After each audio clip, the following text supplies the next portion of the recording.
भारतीय सभ्यता अर्थात सनातन सभ्यता में मनुष्यों के लिए 4 पुरुषार्थ निर्धारित किए गए हैं: धर्म, अर्थ, काम, मोक्ष। आज के इस वीडियो के जरिए हम प्रथम पुरुषार्थ अर्थात धर्म पुरुषार्थ की एक कथा जानेंगे। इस कथा का नायक है एक ऐसा राजा जिसने कर्तव्य परायणता तथा धर्म परायणता के लिए अपना सर्वस्व बेच दिया।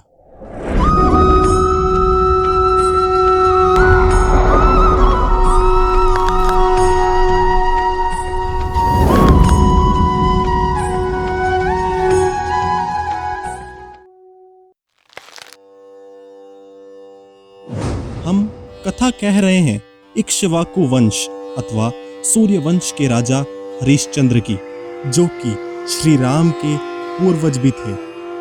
यह कथा उस समय की है जब राजा हरिश्चंद्र अयोध्या नगरी के राजा थे। मैं आज आपको राजा हरिश्चंद्र के पुत्र रोहिताश्व के जन्म की कथा कहने नहीं आया हूँ। मैं आज आपको कथा सुनाने आया हूँ राजा हरिश्चंद्र के धर्म परायणता की। मैं कथा सुनाने आया हूँ उस वचन की जिसके कारण हरिश्चंद्र को खुद को बेचना पड़ा।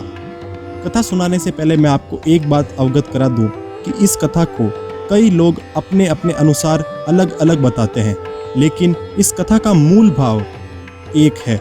यदि आपको मेरी कथा और अपनी सुनाई हुई कथा में अंतर नजर आए तो कृपया मुझे क्षमा करें और केवल मूल भाव की ओर ध्यान दें। बात उस समय की है जब महर्षि विश्वामित्र वन में घनघोर तपस्या कर रहे थे। वे अपनी तपस्या की पराकाष्ठा पर थे। किसी कारणवश राजा हरिश्चंद्र उस जंगल में आ जाते हैं, जिसके कारण महर्षि विश्वामित्र की तपस्या में भंग पड़ जाता है। अब यहाँ पर लोग अलग अलग कारण बताते हैं, जैसे कि राजा हरिश्चंद्र वहां शिकार खेलने गए थे, और कुछ लोग कहते हैं राजा हरिश्चंद्र किसी की चीख सुनकर वहां पहुंचे थे। हालांकि यह कारण अभी हमारे लिए जरूरी नहीं, जरूरी है आगे की कथा। अपनी तपस्या में पड़े खलल के कारण महर्षि विश्वामित्र राजा हरिश्चंद्र पर बेहद क्रोधित हो जाते हैं।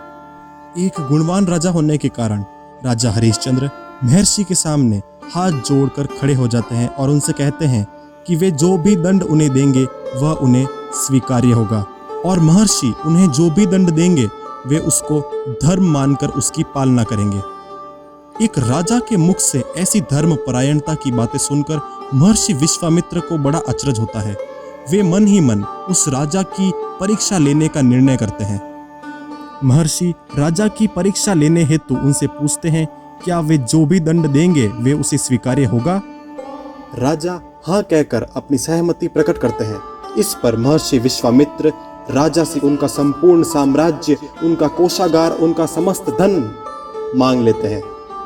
वचनबद्ध राजा अपना सर्वस्व महर्षि विश्वामित्र को दे देते हैं और धर्म नगरी अर्थात काशी नगरी की ओर प्रस्थान करने लगते हैं। जैसे ही वो अयोध्या से काशी की ओर प्रस्थान करने लगते हैं तो उन्हें महर्षि विश्वामित्र पीछे से कहते हैं कि हे राजा, तुमने मुझे अपना साम्राज्य तो दे दिया, परंतु क्या मुझे दक्षिणा नहीं दोगे? क्योंकि ऋषि को दक्षिणा देना क्षत्रिय का धर्म है। महर्षि की यह बात सुन राजा हरिश्चंद्र अपने कोषागार में से उन्हें कुछ स्वर्ण मुद्राएं दान करने के लिए कहते हैं। इस पर विश्वामित्र बेहद चिढ़ जाते हैं। वे राजा से कहते हैं कि हे राजन, जो तुम मुझे सब कुछ दे चुके, तुम्हारा सारा साम्राज्य, कोषागार सब कुछ मेरा हुआ, तो क्या तुम मेरे ही धन से मुझे दक्षिणा दोगे? हरिश्चंद्र कहते हैं कि हे ऋषि, मेरे पास तो अब कुछ बचा ही नहीं, तो मैं स्वर्ण मुद्राएं कहाँ से लाऊं? तो विश्वामित्र कहते हैं कि वो मेरी परेशानी नहीं, वो तुम्हारी परेशानी है। मुझे तुम 1,000 स्वर्ण मुद्राएं अर्थात 1,000 स्वर्ण मुद्राएं एक मास में एकत्रित कर कर दक्षिणा के रूप में दोगे, क्योंकि यही तुम्हारा धर्म है। ऐसा सुनते ही राजा हरिश्चंद्र महर्षि को यह वचन देते हैं कि वे उन्हें 1,000 स्वर्ण मुद्राएं एक मास में एकत्रित कर देंगे। वचनबद्ध राजा काशी की ओर प्रस्थान करते हैं। काशी पहुंचते ही वे सपरिवार संकट में पड़ जाते हैं कि इतनी सारी स्वर्ण मुद्राएं आखिर वे लाए तो लाए कहां से? अब उनके पास कोई मार्ग शेष नहीं बचता, तो वे स्वयं को बेचने का निर्णय लेते हैं। काशी के चौराहे पर एक राजा स्वयं की नीलामी करता है, परंतु राजा को ऐसा कोई खरीदार नहीं मिलता जो उनके लिए 1,000,000 स्वर्ण मुद्राएं खर्च कर सके। उदास राजा फिर से अपने परिवार के पास आ जाता है। इस पर उनकी पत्नी शैव्या उनसे कहती है कि आपने धर्म के लिए अपना सर्वस्व त्याग दिया, अपने को बेचने पर उतारू हो गए, तो उनका भी यह धर्म बनता है, अर्थात रानी का भी यह धर्म है कि वे दुख में पति की सहायता हेतु उनकी कुछ मदद करें। राजा पूछते हैं कि वे किस प्रकार मदद कर सकती हैं, तो शैव्या कहती है कि मैं अपने आप को बेच दूंगी। रानी के मुख से ऐसी बात सुनकर राजा द्रवित हो उठते हैं। वे उनके इस प्रस्ताव को सिरे से खारिज करते हुए कहते हैं कि मेरा धर्म मेरी स्त्री को बेचने की इजाजत मुझे नहीं देता।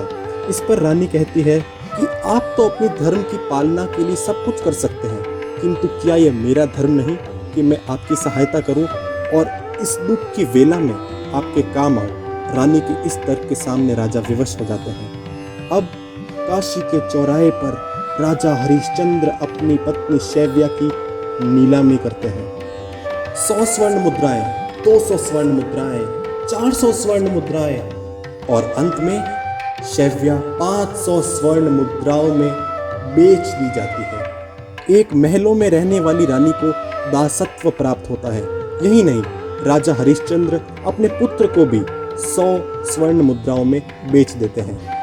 अब राजा के पास 600 स्वर्ण मुद्राओं का इंतजाम हो चुका है। बची 400 स्वर्ण मुद्राएं। तो हिम्मत करके राजा फिर से उठ खड़े होते हैं और काशी की उसी चौराहे पर स्वयं को बेचने के लिए फिर से प्रस्तुत होते हैं। राजा स्वयं को नीलाम करने के लिए अपना मूल्य बताते हैं, 400 स्वर्ण मुद्राएं, 400 स्वर्ण मुद्राएं।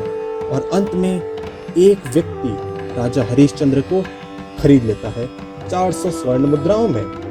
वो व्यक्ति होता है चांडालों का सरदार, जो शमशान में व्यक्तियों के शव को अग्नि देने के लिए लोगों को परिवार से कर लेता है।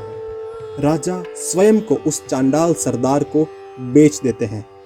काल का चक्र अपनी निर्धारित गति से चलता रहता है और एक रात्रि में जब राजा एक महिला को अपने पुत्र का शव हाथ में लिए हुए आते देखते हैं तो उन्हें बेहद अचरज होता है कि ये महिला कौन है। निकट आने पर उन्हें यह बात मालूम होती है कि वो स्त्री और कोई नहीं, स्वयं उनकी पत्नी शैव्या है और उनके हाथ में जो बालक है वो स्वयं उनका पुत्र राजकुमार रोहिताश्व है, जिसकी अब सर्पदंश के कारण मृत्यु हो चुकी है। अपनी रानी और राजकुमार की ऐसी दशा देखकर राजा द्रवित हो उठते हैं। उनका हृदय व्याकुल हो जाता है। रानी शैव्या धर्म को कोसती हुई अपने मृत पुत्र को अपनी गोद में लिए राजा के निकट आती है। वो कहती है कि ऐसे धर्म का क्या मोल जिसने उनसे उनका पुत्र छीन लिया।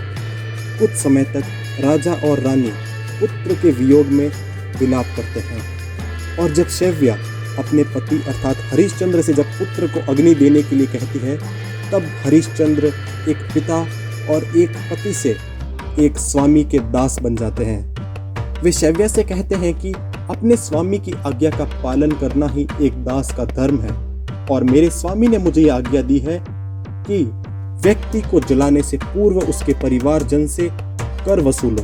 तो रानी कृपया करके मुझे कर दो, तब कहीं जाकर मैं आपके पुत्र को अग्नि दूंगा। राजा के मुख से निकले इन वचनों को सुनकर रानी शैव्या क्रोधित हो उठती है। वो उस राजा से कहती है कि आप अपने पुत्र को अग्नि देने के लिए मुझसे कर वसूलेंगे।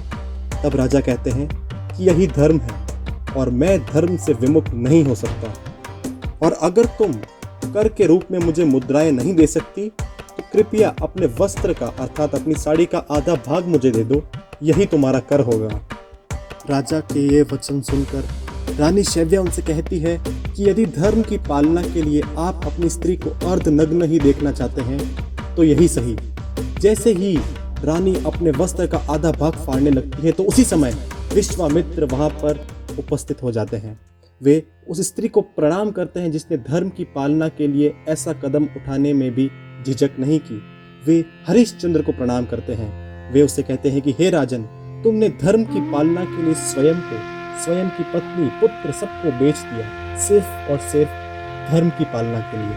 महर्षि अपने तपोबल से रोहिताश्व को पुनर्जीवित करते हैं और अयोध्या समेत उन्हें सारा साम्राज्य वापस लौटाकर वन की ओर प्रस्थान करते हैं। प्रस्थान करने से पूर्व विश्वामित्र उनसे कहते हैं कि हे हरिश्चंद्र, जब तब धर्म की बात की जाएगी, सत्यवादिता की बात की जाएगी, तब तब तुम्हारा नाम युगों युगांतर तक आदर के साथ लिया जाएगा। धर्म और हरिश्चंद्र एक दूसरे के पर्याय होंगे। तो ये थी राजा हरिश्चंद्र की कहानी।